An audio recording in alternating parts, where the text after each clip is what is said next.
God doesn't care about like what you're gonna eat for breakfast. Like God doesn't care about all these. Like no, I think he actually does care. Like I think God cares about all the extremely minute details in our life, and like you can tell because of like how detailed he's made everything. Like leaves, like how like detailed and colorful and like it's just not he is a God of like small details. I mean, snowflake. 2, 1, action. Hey guys, welcome back to Cuban at 99 here with another podcast and a special guest. Sherry is with me today, and we'll be talking about how to make God the center of your life. I'm wearing the same thing as the last episode because it's the same day. It's actually right after, so busy day. But thank you, Sherry, for coming on the podcast. Thanks for having me, Isaiah. We appreciate it a lot. Just like get right into the topic. So obviously we're both Coptic Orthodox Christians. Mm-hmm. So we both believe that God exists. God is, Jesus, salvation, everything. So as Coptic Orthodox Christians in America, or in the diaspora, as people would call it, we're not really surrounded with Coptic Orthodoxy as much as people in Egypt are. I still feel like we are to a large extent. I mean, we do have a lot of Coptic people around us, spend a lot of time in the church, but it makes it a little bit harder to really be invested fully in God. So like, what are your thoughts on, the challenges that arise with being in a Western world as a Coptic Christian? It's funny because I actually think about this a lot because I feel like there's a really big disparity, like for example, when you go to the monastery and you take like a monastery trip for a week and you're like so like spiritually high and you're like, oh, I want to live with God all the time, and then you go back to the world and it's like it feels like a completely different like life. So I definitely agree. Like I think it's hard, but I think like what helps me is like the little things. Like for me, the way that like I try to stay spiritual in the world and like in my day-to-day life when there's like so much secular around me, is like little practices that I incorporate in my life that like don't take much energy or don't take much time, but like keep me like level with God, Yeah, I agree. And I think one of the things for me personally that really made that, really made it possible for me to like strive in this spiritual way and kind of ignore the secular, like try to like keep it at a distance, is cutting out secular music. Like for me, that was something that completely changed my life. Like, because you don't notice how much like what you listen to affects you until you stop listening to what you're listening to, because your subconscious takes up about 80% of what goes on in your brain. So when 80% of what's going on in your brain is filled with, you just look, like if you ever like look at the lyrics of some songs people listen to, you're like, dude, like what is wrong with you? Like there's so much, and I think just having a clearer mind in that sense has kind of helped a lot in kind of just being like a more spiritual person. Yeah, I agree. I think also like you don't think about it, but like just having like 10 to 20 minutes of like being silent in your room, like that makes such a difference in like your brain being like less cluttered and like just being more mindful about God's presence in your life, Yeah. So in a book called Becoming a Healing Presence, there's a section of it where it talks about like listening to your heart, like prayer, like one of the types of prayer is just sitting in absolute silence and just listening to your heartbeat. And you'll be surprised like how, like I try this, like you can't do it for more than 2 minutes. You'll literally go crazy.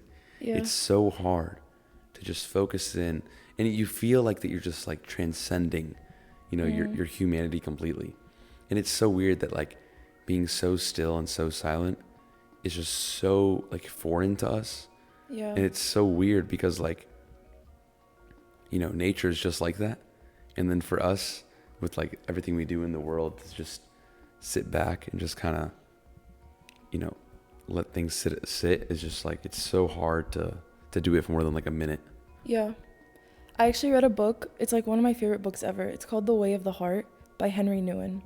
And he, like, the premise of the book is like he takes that desert saying about Saint Arsenius, where it's like he like asks God like, oh, like how can I be saved? And he says, flee. Like he hears a voice saying to him, flee, be silent, and pray always. So it's all about solitude and constant prayer and silence. And he actually says the same thing in the book. Like he talks about like just being silent in your life for like 5 minutes, and like it's like obviously at first it's almost impossible because like the thoughts just flood your brain, and like it's like you can't control them. But yeah, I think like it's definitely a very spiritual experience just sitting in silence with yourself. And that's something that like it's weird because it requires no effort, but it also requires like tremendous effort. Yeah. So and I feel like it's something that as humans we neglect so much, is that we always forget that we're not only physical beings, but that we have a spirit and we have a soul. And I think we're so focused on the physical being, the tangible things, that, and it's so cliche, but we forget about the spiritual side. It's just so true. Like, you know, when people say like, you know, sitting in silence for 5 minutes is so hard. Like think about like what % of your day that is, you know, or people like, you know, can like, you know, habitual prayer is one of the hardest things to do. It's one of the things that most Christians struggle with. Like if you ask a lot of like a group of Christians and you ask them to answer like honestly, like a big majority of them will say that their prayer life is mediocre to none. And it's like, it's so weird because we're always talking about prayer, always pray, and just like that's all you do. And for whatever reason, it seems to be the one thing that we lack in the most. So it's really interesting, like that dynamic between like, you know, us being physical beings and doing all these physical things, going to church, you know, serving in this, and we're doing all these things just fine. But when it comes to the most intimate form of spiritual life, we forget that God almost exists. There's a book, Orthodox Prayer Life. I don't know if you've ever heard of it. I've heard of it, but I've never read it. Yeah. In the introduction, the author says like, the most important part of this book is to lead you to prayer. So if you're reading and you feel compelled to pray, literally drop the book and go pray. And like, it's funny because you don't think about prayer like that. Like you're like, okay, I'm going to finish this task and then like I'll go start praying and like read this and this and this and pray the Agbeya and then I'll be done. Like you think of it as like a checkbox that you need to do, but you don't think of it in like the sense of like it's just free flowing. Like when like you can get the urge to pray and like just pray in that moment, and that's prayer, you know? So yeah, it is very interesting. Like obviously the devil hinders us most in prayer because I feel like that's like you can learn all things in prayer, you know? So, I think prayer is like not only where we find the most out about God, but it's where we find the most out about ourselves. Yeah, like definitely. You know, like when you pray, you sit down and it's just like a lot of times you don't even know what to pray about. And that's when you really figure out like, who am I like as a person? And I think that, you know, you see a lot of teens having like identity crises, and a lot of teens questioning the existence of God, both in the Catholic Church and outside of church. And, you know, I remember back when I was a kid, the diocese used to send out these like monthly like newsletters to like high school students called Mighty Arrows. And it was, you know, so they had one for like elementary, one for middle, one for high, and I would always read the high school one as an elementary school kid because why not, I guess. So advanced. And I would always, I know, right? And I would always see this question, like, you know, people like questioning God's existence. And as a kid, I was like, how could you question God's existence? Like, I will never get, I literally remember the page itself, thinking to myself, I will never think that thought. And it's like, nah, that happened. And I think, you know, as I was reading the page, you know, at the end of the really long answer explaining why God should exist, literally, so it was like a new paragraph, one word, pray. That was it. And for whatever reason, that stuck out to me. And so when those questions started coming, when I started not doubting, but like questioning, you know, in a good way, you know, why does God exist? Why should I believe what the Bible says? prayer really, it makes you like, it almost like makes you wiser in a sense, because you like put out all the distraction, you put out all the noise, and it's like, what do I really believe? And you find that what you really believe is the truth. And so it makes it a lot easier, I think, in prayer to figure out what you believe. Yeah. I mean, I agree. If that made any sense. Sorry, no, I get hard. it. Yeah, like I think that's the problem a lot of times, like when people reach a certain age and they're like kind of like wondering why they should keep going to church, or like feeling like there's no point. Like, it sucks, but the thing that's like usually missing is like that intimate, like personal relationship with God. Cause like, and like I just moved in with 2 girls who are like non-Copts, non-Egyptian. And like I like constantly think about like, how could I describe to them, or like if I ever, like I think they're both like atheists or like some variation of atheism. But like I think about all the time, like how could I describe to them like why I believe in God?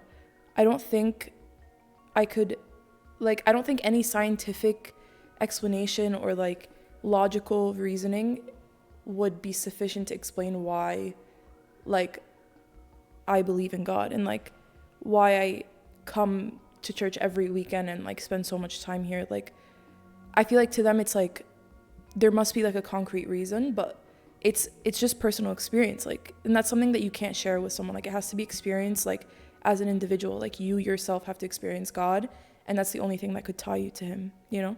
And that's why I think prayer is so important. Not just prayer, but there's a very big thing in Orthodoxy where it's you practice before you understand. Yeah. You do the thing before you understand why you do it.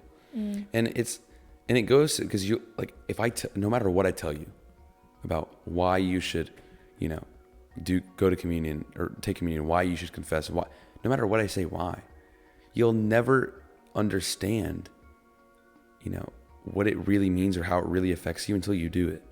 Like when I say, when you go to confession and you say whatever, and you really feel that burden is off, and it's not the same way how when you're talking to your friend and you say whatever, even if you say the same thing, like you can't describe, what's that like, what that's like, and you have to really believe that when I confess my sin, it's it, it's gone. And in the same way, like when you pray, like, God said, if you have faith of a mustard seed, you can move a mountain. I mean, that just shows how, as humans, how much we doubt God. It shows how much we doubt God, because if with a mustard seed we can move a mountain, then why can't any of my prayers be answered? It's honestly because we have less faith in a mustard seed. Like just like picture that, like in our entire, like, cause I like to think of like, your belief like starts in the heart and it like spreads around. Imagine how small that little sprout is, if it's smaller than a mustard seed. And that is sufficient enough, for some people to go to heaven. Yeah. So it just shows you like how much God really, really, really wants us to go to him, when something smaller than a mustard seed can get us to heaven. Yeah. I love that point, because it's like I feel like sometimes we think that God is like asking us for all these like really complicated and like hard asks, but like God is really not asking for that much from us, and he's like literally like looking for any excuse to like bring us to heaven, And all those asks are like for our benefit. Yeah. Like all of those things that God is asking us to do is so that it's easier for us to go to him. It's something like when we were at the monastery, one of the monks told us like that he has the easiest route to heaven. He has the easiest life, not the hardest one. There's actually a sermon from Father Lazarus Elantoni, the guy he was a tourist in Egypt and decided to be a monk out of nowhere. It's a crazy story. But he said like he only fights life in one front, the mental front. He's nothing to do with the physical world. Like the monks, they have the straight path. They know, like it's just like straight to that door. They know that they're just gonna walk right in. And we have the complex twist and turn, and we just have to try to stay on the straight path. And it's like, as Coptic Christians, we have it the easiest compared to other sects of Christianity, compared to people who aren't even Christian, because we know exactly what to do to get to heaven. And we still sometimes, doubt the legitimacy of it, or doubt that God really works. And it's like, you have all these examples in front of you, and it's just like, man, that's how small our faith is, Yeah, I definitely agree. Yeah, it's just like, like if faith of a mustard seed can move a mountain, imagine what a faith the size of like a tennis ball could do. Like, it's obviously that doesn't make any sense, but but like it's so crazy like how much God makes excuses for us. And I think that through prayer, like, if you ever think about like the most spiritual people, they're always like the simplest, the quietest, the most reserved. Something I think about in liturgy today, actually. Like, Pope Kyrillos was like, he was chilling. Like, he was calm. Yeah. And he was so spiritual. Dude was everywhere at once. He was appearing to people in visions. He was in multiple places at once. Like, and, like, so it's so weird how it's like, in silence, that's where God resides the most. And yet we insist on suppressing that silence and increasing in the talk. And obviously I'm talking on a podcast, so kind of hypocritical, but in like the hustle and the bustle of the world and just going out and doing. So I've just never, that's crazy. But yeah, like I like growing up, I struggled with that because like, I feel like when you read about the lives of the saints, a lot of them are like very quiet and like silent and like harder, and they like, they're very simple people. I was never like that. Like, I'm very like, I'll express my opinion. Like, I'll say, like, yeah. So I was like, oh, like, is it possible? Like, can I also be a saint, or do I have to be like super reserved and quiet? And there are saints that talk a lot. Yeah. So like, I think like God definitely, like, in the silence, that's where he is. But I think it also doesn't take away from the fact that like God meets us like where we are, like in our personalities and like in our tendencies, Like, I like love Saint Damiana because she was like not that. Like, she was so aggressive and like literally told her dad, like, I would rather hear that you're dead than for you to renounce the faith, which is like, that is not like Saint Mary vibes, Saint Mary was like quiet and like harder, that is not the same vibe. I mean, in the same way, like Pope Kyrillos like had his moments, not had his moments, not in a bad way, but I read a story where there was one time some dude was going to assassinate him, and he like had the gun, and there was like security guys that overheard it, and they like went and stood next to the Pope to make sure. And the guy was just sitting in the crowd, the guy that had the gun, and Pope Kyrillos, without anyone telling him, without anything, stood up, slapped the guy across the face, and told him, "Do what you're going to do right now." No. Or he said something like how dare you be in front of me? Like, just go ahead and do what you do. And the guy got so scared he just ran away. Like, that's crazy. That level of like, obviously that's not something a quiet person would do. Yeah. But so there's obviously times to be firm. I think what it shows the most is that there are times where you need to be like, straight up. And there's other stories about Pope Kyrillos. Like, I'm currently reading All That I Have Is Yours, which is just all about Pope Kyrillos. The whole book is what it's about. And he's known for knowing when to be gentle, when to be firm. So I think there's times for both, but there's a common theme through all the saints is that in their personal, intimate lives with Christ, it was silence. It was really, and I think that it's something that silence is like so underrated. Like, you ever just like drive home and with nothing on, just it's so like, it's even just relaxing in general. It's got nothing to do with the spiritual aspects of it. And I think that 79%, some stat like 79% of people get their best ideas in the shower. I mean, shower's not really quiet, but there's no one talking. It's just the sound of the water. Yeah. Like, think about that. If 79% of people's thoughts come in the quietest moments in their lives, because for most people that's the quietest time of their life. Yeah. I mean, how much more if you're just, not saying anything? Yeah. And it's like not even just that. Like, in the shower, you're like you might be thinking about like I want to invent this thing and like make $1 billion, and like that's your like good idea, but like in like true silence of like your heart, it's like you're just silent, like no, like nothing, you know, like waiting for God to speak, which is like and a different that's where level. everything comes from. Yeah. And I kind of want to talk about like the God, like how God speaks topic a little bit, because it's something that, you know, is very, very interesting, because obviously God, I mean, to some people, but God does not, you know, come down to the average Joe and just say stuff to him. That's not, you know, how that works. So, you know, hearing God's voice, I think, first off, it comes through silence, and it comes through an immense amount of awareness that I think that most people, including myself, like don't have at all.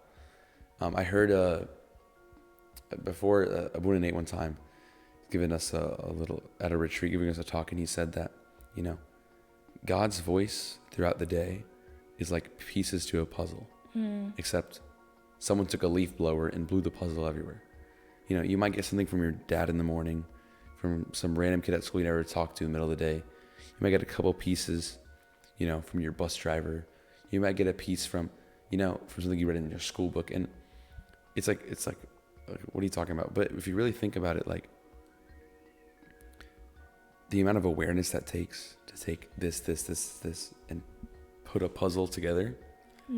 I mean, it's like just so, it's so beautiful, the fact that God wants to talk to us. So he comes down to where we are, and he talks to us through people, you know, that are around us.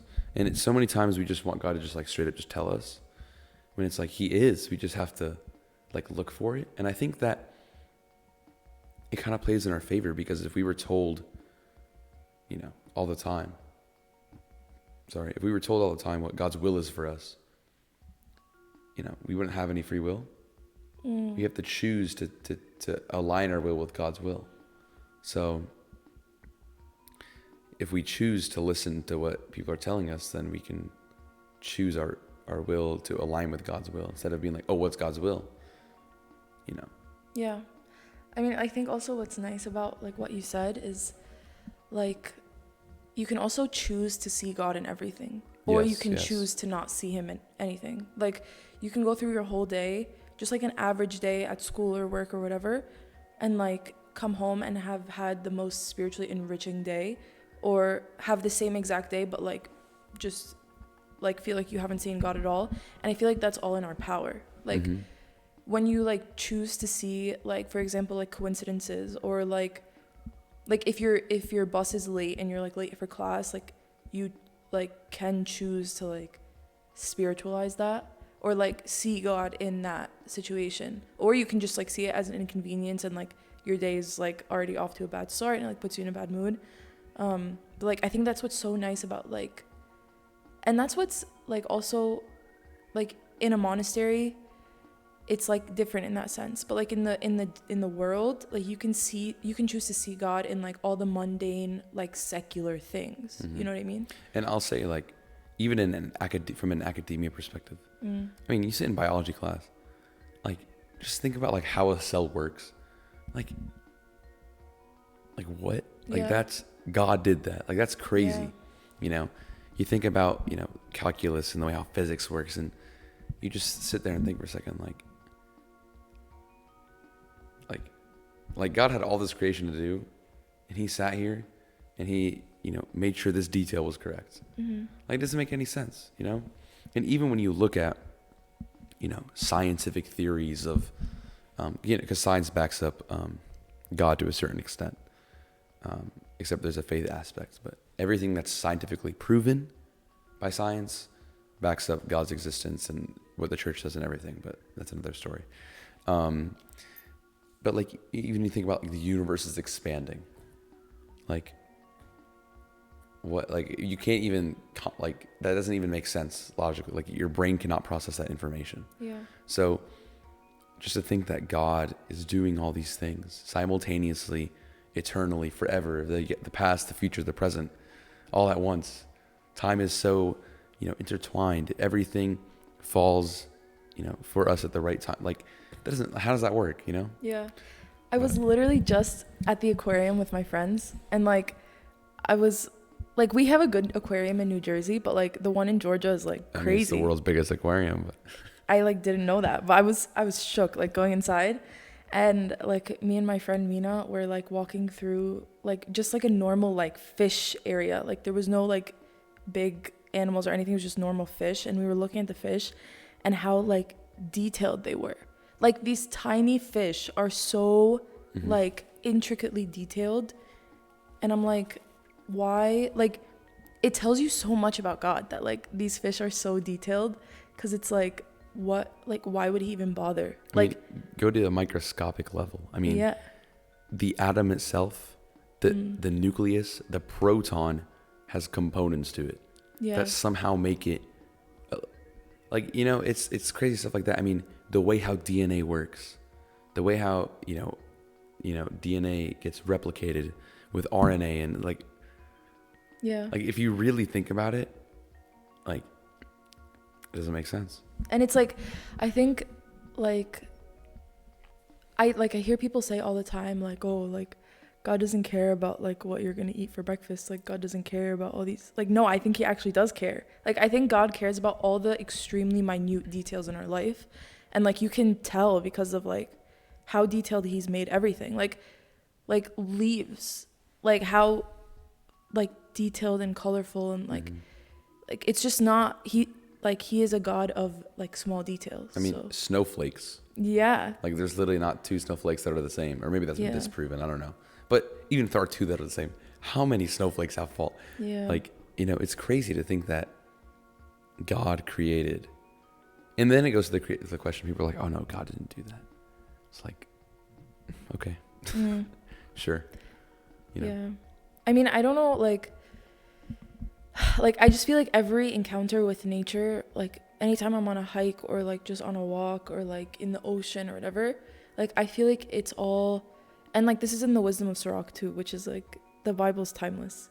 Like all of nature like points to God as the creator. So like it boggles my mind like how people can like go out into nature and like not believe in intelligent design. Like how can you believe that this all just like came about like spontaneously? I mean, yeah. And in the same way, like, and if it came out spontaneously, I mean, there's just too many things that had to go right. Yeah. There's way too many things that had to go right. Yeah. And it doesn't make sense, you know? But like, we literally sit in Tizbah for hours and tell every single thing that could ever exist to praise God. I mean, we say the sun and the moon, the stars, the trees, the plants. I'm pretty sure we say the rocks a couple times. Yeah. Like non-living, living, no matter what. Praise God. And it's so weird because like a lot of times like we just sit through Tizbah. I go to Tizbah all the time. You just like never think about it. You never really pray, which goes back to the prayer thing. You never really pray it for those things. Or you never really like believe that those things praise God. But you know, if you ever actually do, like, I mean, it changes your whole outlook on life. Yeah. I mean, I think like it goes back to like how we can make our whole life like centered around God, because like literally everything can be like theological. Like everything can be like a praise of God, you know, if you just like choose to see it that way. And like that's what's so nice, is it's like in our hands to like be like daily encountering God or not, you know? Yeah, and a lot of people like in the church, out of the church, say it's like, oh, it's not that deep. Like, don't think. And I for me personally, I always get kind of ticked off when people do that, because it's just like, okay, cool, it's not that deep, but like it is. Like, Yeah. Like it really is. And there's so much value in seeing things at such a detailed level. And there's so much value at believing that every single thing has a purpose. I think a lot of people nowadays kind of believe that not everything has a purpose, even their own actions. And it's like, how could you do something that doesn't have a purpose? How could you believe that not everything has a purpose? You know, that it doesn't make sense. Yeah. I mean, I feel like it's a difficult existence to live, like if things you do don't have purpose. Like I don't like, I think that's the like deeply rooted issue in a lot of like belief systems that have like arose today, that like things like you can't do things that don't have purpose. Like what would be the point of you doing it, you know? So like that, like God gives purpose to everything that we do, and I it's just like the same thing over and over again. Like I feel like there are so many holes, not holes, but like disappointments in atheism, and like just like lack of belief in God, that I'm like, why live like with all those disappointments? Like why live a life where like you just disappear when you die, you know? Or like there's no like real meaning to like afterlife or whatever. Like, you know, like why not live a life where you like look forward to like a happy, joyful afterlife? I mean, in everything we do in our temporary life, we look forward to something. Yeah. So why wouldn't we look forward to something after our temporary life? Yeah. You know, it's like how did you forget that part type of thing? But you know, a lot of logical debates these days kind of forget about logic, and they forget about history. You know, because I mean, you know, it's whatever though. That's another discussion. Yeah, but like, and I think that like part of that, you know, comes through prayer, right? It's kind of weird because a lot of people want to understand before they pray, but you need to pray before you understand. It goes back to like that understanding before you're doing. So it's like this really interesting predicament. So like, what would you say to people that are like kind of on the fence about praying? Because I will say, developing a habit of prayer is almost scary, because it's like, or developing a habit of living a righteous life when you were not living a righteous life is really scary, because it's like you're going into the unknown. Yeah. You're so used to these habitual sins, or, you know, not praying or not reading the Bible. And it's like, once you commit to it, now you have to do it. And it's like scary to like make that commitment. So like, what would you say to someone who's like struggling through that? I mean, like I wouldn't like, I don't know how to pray, but like this is what I've heard from like people who pray. Like I think God is flexible, and like a lot of times we like will try to put him in a box and like tell ourselves that like this is the way that God wants me to be with him. Obviously in certain things like there's a right way, and like the church teaches us the right way, like for example communal prayer or like the sacraments. But I think like in the core, like in our heart of hearts, like when we want to be with God, I mean, like we were saying, like he's very like, he's literally just like looking for any excuse to like be with us and to have a relationship with us. So I feel like it just starts in little things, like and like we tell this to like Sunday school kids, like if you can't pray like the whole hour of the Igbeya, like you start with a psalm. Or like we were talking with this girl who like she was telling us she doesn't read the Bible at all. She like doesn't like have time, or doesn't see like why, like what the point of it is. So we were telling her like, okay, like how about just start with literally one verse. And like you wouldn't think that that's the right way to do it, but like I think prayer is the same way. Like you just start small, and like you start with the intention, and then like God continues with you the rest of the way, and like it grows and grows. And like obviously all of us, I think most of us struggle with prayer, and I think it's because we put it in like a box and make it like a task that like we have to do in order to be like good with God. But it's like, it's just something, it should be something that like comes from your desire after you've like formed the habit. Like what you said, like it's not gonna be like, oh, I love prayer and I'm gonna stand and pray all hours of the Agbeya from like the beginning of my spiritual journey. Like it's just not gonna work. But I think the intention is like what gets you going, and like the discipline, like just being disciplined with yourself and like continuing even when you don't feel it. And like that's the thing, like we've gotten so used to like prayer being like, prayer should be like this like really mystical like experience where you feel God, and like God like basically like showers grace on you, and like prayer is not like that. And like Mother Teresa, like towards the end of her life, like I don't remember how many years she was like, she wrote in her autobiography that she like never heard God at all. She was like going about her spiritual life as it was, like just never hearing God and never feeling like he was there. At that point, I think like she was mature enough in her spiritual life to like just know that God is there, but not choosing to reveal himself to her in like a specific way. But yeah. Yeah, I mean, I think like this is a really good example of Mother Teresa. I think that a lot of times God kind of makes us feel like that he abandoned us to make us desire to see if not to see, he knows, but to make us like within ourselves see, do we really desire this connection, or is it just something that mom and Bob are telling us? Like, do we really want to? And I think, you know, as someone who's like exiting high school, entering college, just starting serving Sunday school, like I'm at this really interesting time in life where it's like this right here is the transition from one chapter to a new one. You know, not even one section of a book to a new section. You know, it's a completely different type, like it's like kid to adult type of thing. So, and it's interesting. It's really interesting. Like, you know, like especially now when it comes to, you know, where am I going to go to college? You know, what's that going to look like? Like that's like a big time. People are like, oh, what's God's will?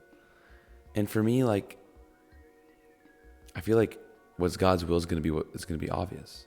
It's going to show itself if I really believe that it will. At least that's what I'm hoping.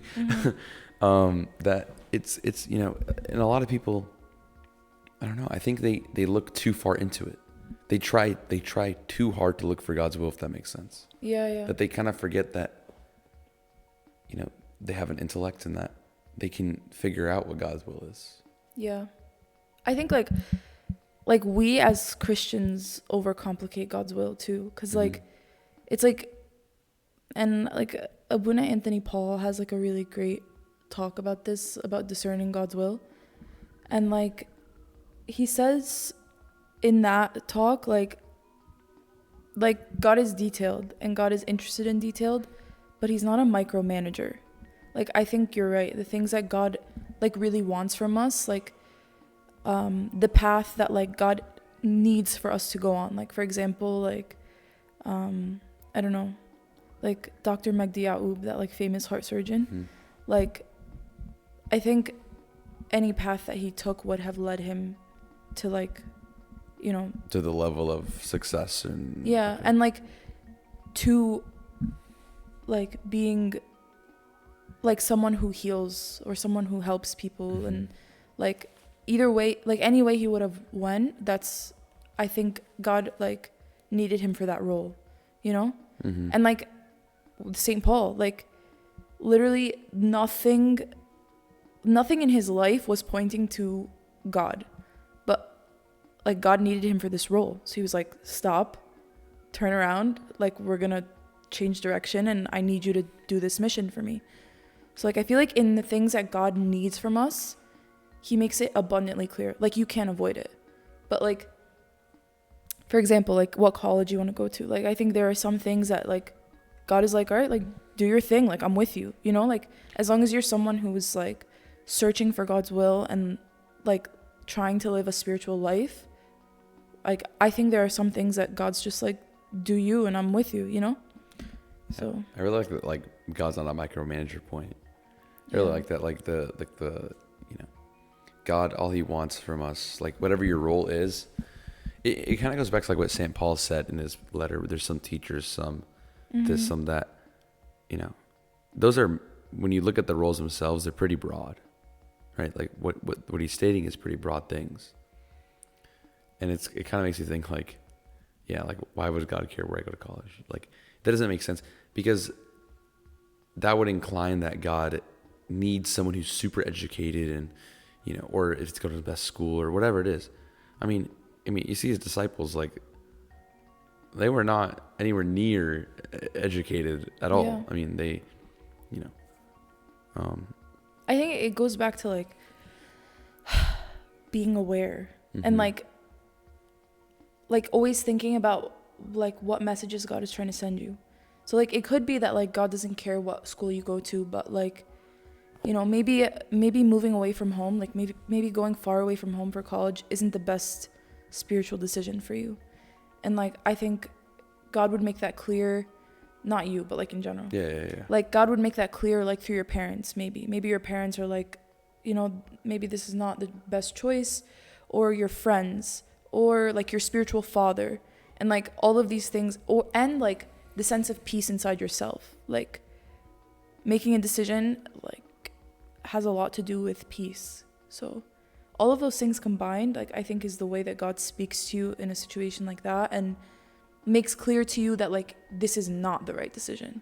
But I think otherwise, like he gives us the freedom to choose as long as like we want him with us, you know. And like he's not like, no, you have to go to UGA, don't go to Georgia Tech, you know. Like I feel like it's just like you pray and like you seek God's will in your life, and like he goes with you where you want him to go, you know. So. Yeah, and I think like I was gonna make a point, I forgot what it was, man. Tired. It's a long day. Yeah, but God's will is like, it's one of those things that I think it's like overhyped. You know, it's a big thing where it's like, oh, what does God, you know, want from me? And it's almost like we make it into like a story arc, that it's like we're gonna get like some like redemption arc or something. It's like you know, God takes whatever, like it's like it's like St. Mark ATL, like their motto, like come as you are. Yeah. The same way, God is not, he doesn't care what you start as. It's kind of like what you end up being, you know? And I think that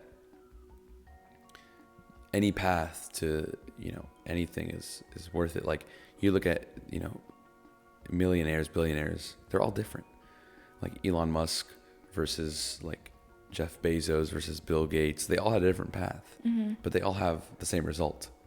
Extremely successful, you know? Yeah. So I think that, you know, it really depends. You know, every single person is different, but I think if you put God in the middle and you pray and you really seek the kingdom of God first, no matter what happens around it, like it'll always end up how it's supposed to. Yeah, I definitely agree. Yeah. God is simple. We like make him complicated. That's what I was gonna say. Thank you. Like the awareness like comes from simplicity. I think like in order to be aware, you have to live somewhat in a simplistic way. Like that doesn't mean that you can't have nice things, but it's like your desires, your where you want to go, like all that stuff needs to be simple. Yeah. You know? Yeah, I definitely agree. And that's why I feel like a lot of like the Coptic like heritage and like the saints of our church, like so many of them are so simple, but like spiritually like giants, you know? And it's like I think simplicity has a lot to do with it. Like Pope Shenouda has that quote, you know the one I'm talking about, where he's like the theologians are discussing matters while like the simple man escapes into heaven, something like that, or like slips into heaven. But yeah, I feel like that's literally 90% of the saints in the Coptic church were just like simple farmers who were just like, God, I love you and I want to be with you. The only ones that are not like that come to mind are Saint Athanasius, Dioscoros, Saint Severus. But like, you know, I think when you also look at their spirituality, like yes, they weren't simple in like their education, like they weren't simple minded, but like they were like spiritually simple, you know, in like just submitting their lives to God, and like at the end of the day, like they're just God's children, and like you know. And I think you can see that simplicity in like the reward that it has. Like, you know, if you go to Egypt and you go to the villages, or you go like somewhere in, you know, like Minya, like Malawi, like, you know, where there's not as high education would be in like Cairo. Every single sentence ends with, you know, Nashkrallah. Like every sentence. Everything is so simple. Everything is thank God, thank God, thank God, thank God. And everything. You know, both Muslims and Christians. everything is thank God. And it's like, you never notice, like, no one says thank God in America like that in every sentence. No one does that. Yeah. And it's like the psychological effect that has on you is like beyond words. Like, that can completely change your entire demeanor. You know? No, it's so true. Like, we actually don't think about like how those like little like we always make fun of like I always make fun of my dad and my mom, but like when they get up and they're like, oh yeah, hadra, you know, or like they sit down, like you don't think about it, but like that's the way that you incorporate like constant prayer into your life. Like when just like even like getting up and sitting down, like you call on the saints and you call on God, you know. That's like, I think that's the simple faith of our church. That like I feel like we miss out on a lot. Definitely. Yeah, or definitely. not a lot. We do. Like. Yeah. No, yeah, I think about this all the time. Like a lot of simple spirituality was lost. Like when we, like, all immigrated. It's part of the westernization of of society, but I think that simplicity here is even more rewarding because, in comparison to the people around you, I mean, you're beyond simple compared to that, and it's like you're just so much more aware than the people around you of what God wants, and it's like it's everything seems more clear, I guess. Yeah, I feel like also like simplicity is like coming back into like trend. Like, do you ever see like people? I mean, in general, society is shifting back towards. They're shifting away from modernization, away from. Like excess. Liberalization and stuff like that. Back to. Yeah. I mean, that's how society works in waves, and now we're on the backtrack towards a more Christian mindset, I would say. You think? Where the momentum is shifting. The trend hasn't shifted yet. But what do you mean the by momentum, because momentum shifts before the actual trend shifts. So I think, this is kind of getting a little bit into politics, but like the red wave and all that stuff. You're moving towards a more conservative America, more Christian America. That momentum is shifting, and soon after, the people will follow the momentum. But I don't know. I think I'm of the opinion that like, I don't think the world is ever gonna be Christian-minded. It'll bounce back and forth and back and forth. Yeah, you see that throughout history. Yeah. But over time, that swing will get smaller and smaller, and it will just, Interesting. That's my theory, but it's a cool image, actually. Yeah. Like radicalization will decrease, and then it will just find a middle spot. Yeah. Now, where that middle is different, because that middle can shift with it, and I think the middle shifts more towards like more left as time moves on. But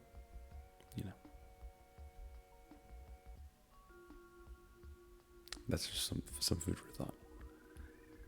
Thank you, Sherry. Thank you. Appreciate you coming on the podcast. I know it's kind of late, and it was an honor. No, thank you so much. All right, if you guys like this episode, subscribe, like, comment, share, and turn on post notifications. Thank you so much.